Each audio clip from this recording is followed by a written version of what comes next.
عمر ایوب صاحب سے، بیرسٹر گوہر صاحب سے،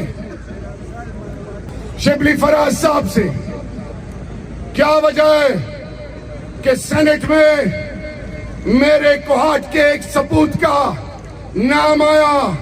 وہ نام کس نے نکالا؟ میں خواب سے نہ خواب اور نہ خوف، ہم پارٹی کے اندر بھی سب کو میسج دے رہے ہیں، یہ عوام تیار بیٹھی ہے، ہم میں ابھی تک خاموش ہوں، مجھے پھٹنے پہ مجبور مت کرے، یہ تمہارے باپ کی پارٹی نہیں ہے، یہ کسی کے باپ کی پارٹی نہیں ہے۔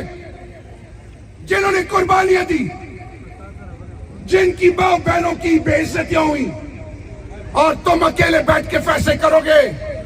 میں نے پارلیمان کے اندر بھی کہا تھا اور آج بل 4 کہہ رہا ہوں، اس رب ذوالجلال کی قسم، اس نے کہا کہ میں خٹک نہیں ہوں گا، میں کہتا ہوں میں کوہاٹ اور پاکستان کا سپوت نہیں ہوں گا، جو خان کے خلاف جائے گا میں اس کے راستے میں سب سے بڑی رکاوٹ ہوں گا انشاءاللہ۔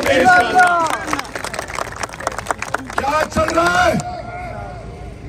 سیاست کرو، ہمیں سیاست نہیں کرنی، ہم نے پاکستان کا مستقبل سوچنا ہے۔ عمران خان اور پاکستان لازم و ملزوم ہے، اور وہ لوگ جو پہ بیٹھے ہیں پی ٹی آئی کے اندر، آپ سن لو، یہ پارٹی ہماری مقابلہ نہیں کر سکتی انشاءاللہ باذن اللہ۔ یہ ریجیکٹڈ لاٹ ہے، ان کو پاکستانی قوم نے ریجیکٹ کر دیا۔ ابھی ہمارے اندر کچھ آستین کے سانپ ہیں، منافق اندر بیٹھے ہیں۔ میں کھل کے بات کرنے والا ہوں، میں کسی شوکاز موکاز سے نہیں ڈرتا، میں اللہ سے ڈرتا ہوں۔